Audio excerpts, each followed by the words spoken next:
Well, what I just did is mixed vinegar and baking soda. Makes a nice little reaction. Well, the reason I'm doing this is to show that when you mix those two, it gives off a nice little gas called CO2. Plants happen to breathe in CO2. So, I'm going to show you guys a little diagram on how to feed your plants CO2 if you have like indoor gardens because it's winter. So basically what you do, this is all pretty much household things you can get.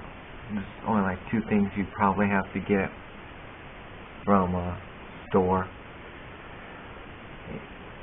We have 2 soda bottles, you got your light, and obviously you're going to need to have your plant wherever it is you're growing, like tomatoes or squash or any kind of plant.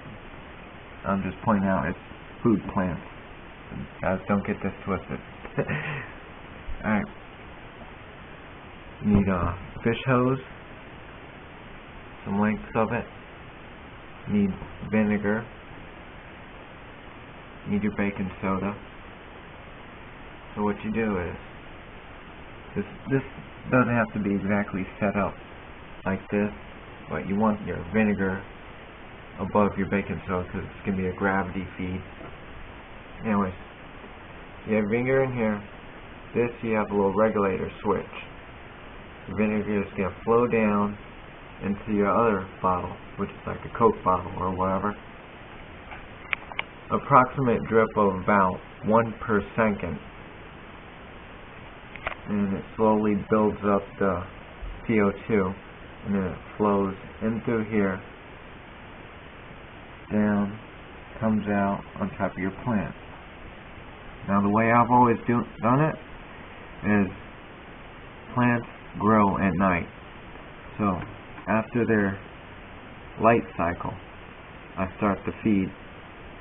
Let it go on for a few hours or however much I have in there. Usually I'd have it set up for just a night, so a couple tablespoons of baking soda.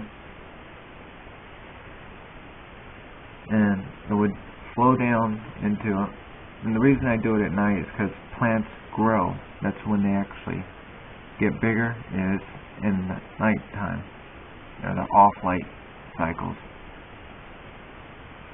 I heard that, I don't know how true it is, that if you feed them during daylight hours, that they'll be too excited about breathing in the CO2, the straight concentrated CO2, that they want glucose. That's when they get their energy from the light. And they'll either be deformed or die. I don't know how true it is, so I always just did it at night. Anyways, back to this. If you don't want to do a big setup like that, which is relatively simple, you can do what I did. Get a little jar. You probably use like a Coke bottle. Not that one, that one's mine.